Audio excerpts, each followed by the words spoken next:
संदीप ने अपनी माँ के कहने पर गांव में शादी कर ली थी। लड़की का नाम था सुनीता। माँ का कहना था एकदम मॉडर्न बहू नहीं होनी चाहिए, लेकिन उन्हें नहीं पता था कि गांव से आने वाली बहू सुंदर सुशील तो होगी और उसको गांव से बाहर भी निकाल लाएंगे, लेकिन उसके अंदर का गांव कैसे बाहर निकलेगा। शादी के कुछ दिन बाद, माँ टिफिन तो देना जरा। बेटा अब तो स्कूल नहीं ऑफिस जाता है, माँ से नहीं अपनी बीवी से टिफिन मांगा कर। ओके माँ। सुनीता टिफिन ले आओ। एक किलो टिफिन, इसके अंदर पिस्ता डाल दिया है। पिस्ता? पिस्ता क्यों? सास जी ने बोला था ना कि आपको पिस्ता बहुत पसंद है। ओहो, मैंने पिस्ता नहीं पास्ता बोला था, पास्ता। पास्ता? कहीं होता है पास्ता? अरे बेटी तू रहने दे, मैं बना दूंगी।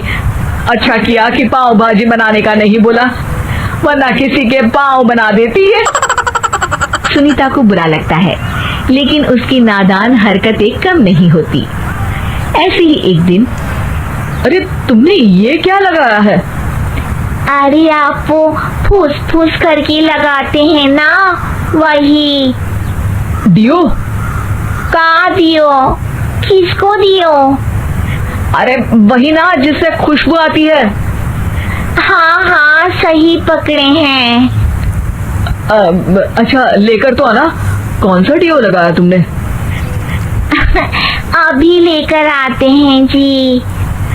संदीप की बात मानकर सुनीता अंदर से खुशबू वाला फुसफुस लेकर आती है। OMG!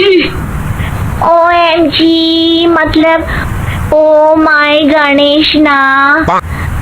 अरे OMG छोड़ो, और ये खुशबू वाला फुसफुस की बात कर रही थी तुम? हाँ इसी की, फिर से सही पकड़े हैं। अरे देवी, लेकिन आप सही नहीं पकड़े हैं, ये डियो नहीं है। डियो नहीं है तो क्या लियो है? अरे ये रूम फ्रेशनर है, जिसको कमरे में छिड़कते हैं, खुद पर नहीं। कोई बात नहीं, माँ कहती थी आत्मा किराएदार है, शरीर एक किराए का कर्म। हम शरीर पे ये डाल लिए तो क्या फर्क पड़ जाएगा। अरे बहू, ओ बहू, मेरे लिए फल तो लिया, फिर मैं बाजार जाऊंगी। सुनीता अपनी सास के लिए फल लेकर आती है। अरे बेटा, पपीता, तरबूज और सेब फल ऐसे कैसे खा लूं? काट कर तो लिया।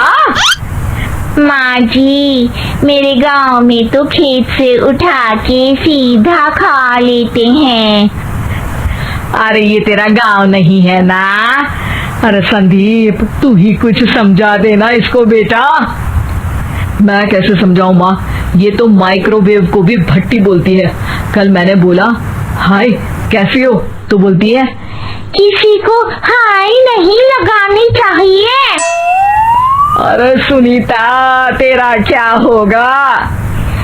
अभी तो कैसे बताऊं माँ जी, अभी हम कुछ करेंगे फिर पता चलेगा क्या होगा, लड़का या लड़की। हे भगवान, कहाँ से आ गई है? रामपुर से जी, आप ही तो लेकर आए थे मुझे। अरे मुझे माफ कर दो।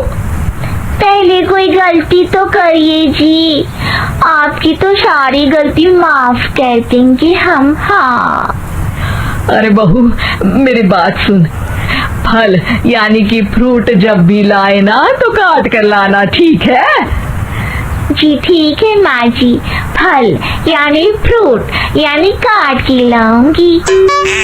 सुनीता रोज ही कोई ऐसी हरकत कर देती जिसकी वजह से उसे घर में दो बातें सुननी पड़ती।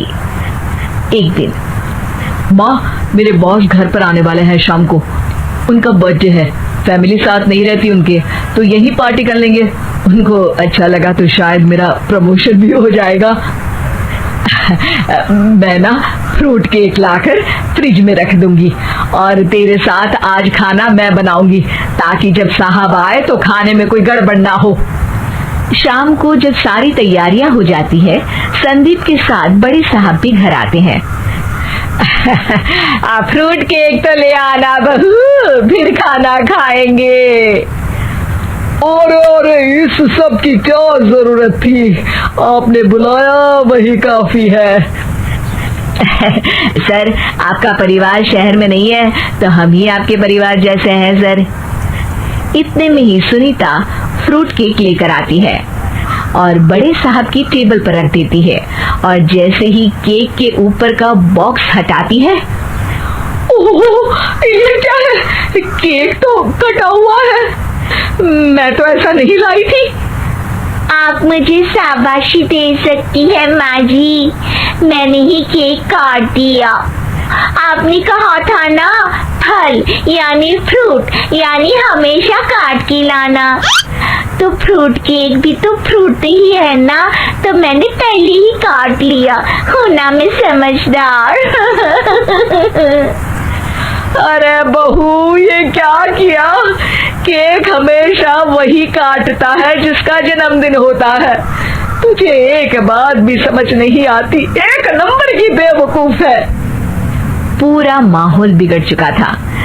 संदीप को लगने लगा था कि साहब उसे प्रमोशन तो दूर की बात है, कहीं डिमोशन ना दे दे। लेकिन साहब बीच में ही बोल पड़ते हैं। अरे कोई बात नहीं, ये इनकी बेवकूफी नहीं है, इनका भोलापन है। बेटा आप कहाँ से हो? रामपुर गांव से। अरे वाह, गांव से? फिर तो आपके गांव में ताजे फल और सब्जियां मिलते होंगे। हाँ, सही पकड़े हैं। हम तो काटते भी नहीं, सीधा खा लेते हैं।